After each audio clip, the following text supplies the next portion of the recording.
પુષ્ટિ દ્રઢાવ ગ્રંથ છે એ વાંચશું. એ ભક્તિવર્ધિની ગ્રંથ 2 ની અંદર લખેલું છે, પાના નંબર 75.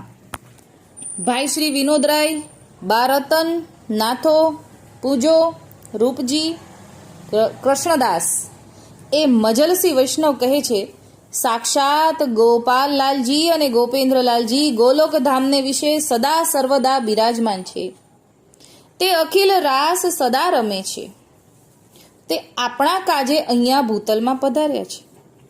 ઠાકોરજી આપણા માટે જ ભૂતલમાં પધાર્યા, બાકી તો ગોલોકધામમાં તો ઠાકોરજી બિરાજે જ છે. તેણે આપણને જગાડ્યા છે. મોહ તત્વની નિંદ્રામાંથી યોગ માયાનો આવેશ આપી, કાલ માયાનું સ્વપ્ન ભાંજી પોતે પોતાનું નામ શ્રી સ્વામિનીજી સહિત જુગલ સ્વરૂપે આપે છે. એટલે કે આપણે કાલ માયામાં રચ્યા પચ્યા હોઈએ અને ઠાકોરજીએ એમાંથી આપણને એ કાલ માયાનું સ્વપ્ન ભાંજી એટલે કે ભાંગીને પોતાનું નામ આપ્યું. તે નામ આપીને નિવેદન આપ્યું, સંચિત કર્મ, ક્રિયામણ કર્મ અને પ્રારબ્ધ તે સર્વના ધણી પોતે થઈને રહ્યા. જો 3 કર્મ છે હરેકને ભોગવવાના હોય, પણ પુષ્ટિ માર્ગના જેટલા પણ સેવકો છે એને જો સમર્પણ કર્યા પછી એના ધણી ઠાકોરજી થઈ ગયા. ગ્રહપતિ થઈને રહ્યા છે, ઘર પોતાનું કીધું છે. આપણે ધણી હતા તે હવે ટળીને ઠાકોરજીએ પોતાના સેવક કર્યા અને પોતે ગ્રહપતિ થઈને સર્વ અંગીકાર કરીને પાછું આપણને સોંપી દીધું. એટલે કે આપણે જ્યારે ઠાકોરજીને ધર્યા પછી લઈએ ને, પાછું આપણને ઠાકોરજી પ્રસાદી રૂપે સોંપે છે. એટલે કે ઠાકોરજીને આપણે સમર્પણ કરીએ, પણ સમર્પણ કર્યા પછી પણ વાપરીએ આપણે છીએ, એ વિનિયોગ કરીએ છીએ ઠાકોરજીને સમર્પણ કર્યા પછી. એ ઠાકોરજીએ અંગીકાર કરીને પછી પાછું આપણને આપી દીધું અને પોતાનું સેવન આપણને સોંપે છે. તે માટે રખે તમે દેહાદિક આદિ સર્વે પોતાનું કરીને માણશો. અબુધ બુદ્ધિ કરીને સ્વાર્થ ન રાખશો. એટલે કે આ બધું સ્વાર્થ, ઠાકોરજી ઘરમાં પધારે ને પછી સ્વાર્થ વૃત્તિ જતી રહેવી જોઈએ. આ બધું દેહને બધી લગતી ઠાકોરજીને સમર્પણ થાય. આપણે ગઈકાલે પણ નાની વાતમાં આવ્યું હતું કે જે કાંઈ પણ ઇન્દ્રિયો બધી છે એ ઠાકોરજીને સમર્પિત છે. વળી અનાશરો અણસમર્પિત ન લેવું અને સદા ભગવદીના સમાગમમાં રહેવું. આપણા મહાપ્રભુજી શ્રી ગોપેન્દ્રજીનું અતુલ બલ, પરાક્રમનું સ્વરૂપ, તેના સ્વરૂપની સ્વરૂપ નિષ્ઠા તે ભગવદીના સંગથી થાય.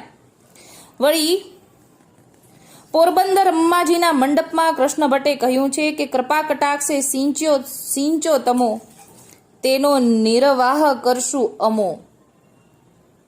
અને શ્રી ગોપાલલાલજી અને ગોપેન્દ્રલાલજી સમાન કાંઈ સર્વથા નિશ્ચય બીજું છે જ નહીં.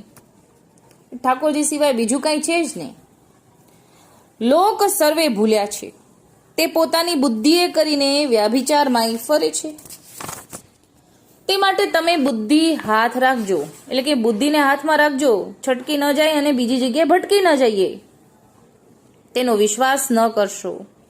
એટલે કે જે લોકો વ્યાભિચાર કરે છે, એટલે કે અન્ય આશરો કરે છે, એનો વિશ્વાસ ન કરો. સંસાર તો ધૂતારો છે, તે માટે ઘરના ધણી ઘરમાં બિરાજે છે. તેને તમો મૂકીને બીજું નવું સાંભળવા જશો તો સેવ્ય ઠાકોરજી સર્વથા તમારા ઘરમાં રહેશે નહીં. એટલે સમજીએ આપણે આપણા ઘરે ઠાકોરજી બિરાજે છે, આપણા ઘરે ઠાકોરજી બિરાજે છે, પણ જો આપણે અન્ય આશરો કર્યો તો એમાંથી ઠાકોરજી પધારી જશે. પછી એની અંદર સ્વરૂપ ઠાકોરજી નથી બિરાજતા. એવું અહીંયા આવ્યું કે ઘરના ધણી ઘરમાં બિરાજે છે, તમે મૂકીને બીજે નવું સાંભળવા જશો તો સેવ્ય સ્વરૂપ તમારા ઘરમાંથી રહેશે નહીં. તમારી પાસે સેવા નહીં કરાવે, તમારી વસ્તુનો અંગીકાર સર્વથા નહીં કરે, ત્યાં પછી ધર્મ જતો રહેશે અને બહિર્મુખપણું આવશે. પછી તમોને જે ગમે તે કરજો, તે રૂડું છે. પણ તમારે જો જીવનો નિસ્તાર કરવો હોય તો ગ્રંથ પ્રમાણે ચાલજો. હું તમારો દાસ છું એમ કે છે. લખાણ કરીને એમ કે છે કે હું તમારો દાસ છું. પણ પ્રમાણ તુમ ભગવદીને કાજે શ્રીજીએ લખાવ્યું છે. એટલે કે લખાવા વાળા ઠાકોરજી જ છે, કરતાપણું તો ભગવદીને હોતું જ નથી. હું જાણતો નથી, પછી જેવો સ્નેહ ભાવ રાખશો તેવો સુખ લેશો. એક સાખીમાં કહ્યું છે, તેનો ભાવ વિચારીને તે પ્રમાણે પતિવ્રતાની ટેક છે તે પ્રમાણ ગણીને એક આશરો રાખીને વર્તશો. વ્યાભિચારણી વિલખત ફરે, જાસુ પિયુ કી પીઠ, अन्य पुरुष ऊपर प्यार नहीं, भई जगत की झूठ. पतिव्रता को बहुत सुख, झाकू पति की टेक, મન મેલી વ્યાભિચારણી, તાકુ ખસમ અનેક. તેના ભાવ ઘણા ઊંડા છે. તે માટે જે કોઈ પણ પોતાના ઠાકોરજી વિના અન્યને ન જાણે તેના સેવક પોતા સરખા છે અને પોતે છે. તે માટે ભેદ બુદ્ધિ ન આણવી અને બીજાના ગુણ તથા ધર્મ તથા જશ સાંભળવા નહીં. એટલે કે જેને અનન્યાશ્રય છે, અન્ય આશ્રય નથી કરતા, એ ઠાકોરજી સમાન જાણવા.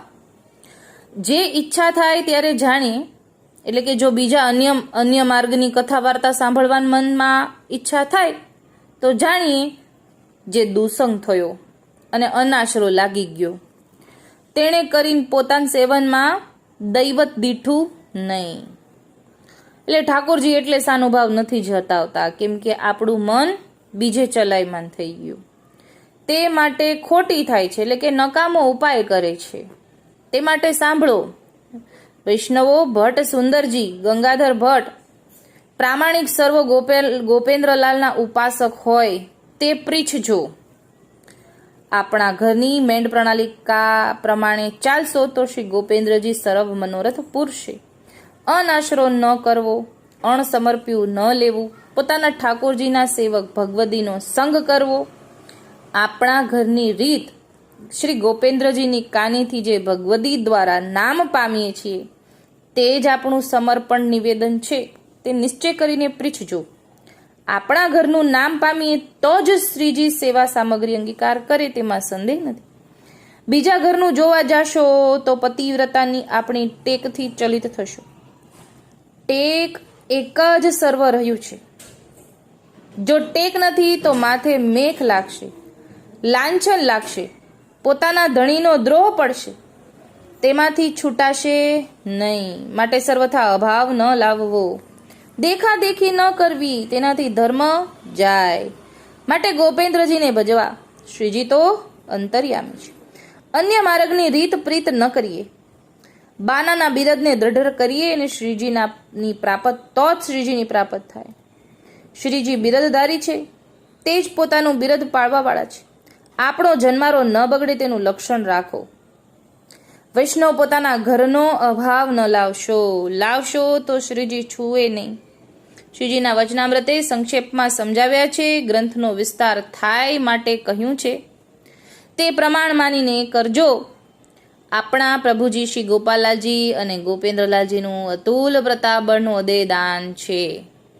ગ્રંથ સંપૂર્ણ લખ્યો છે. ભાણા ભેટિયાના જય શ્રી ગોપેન્દ્ર વિધારશો, જય શ્રી ગોપાલ વાંચશો.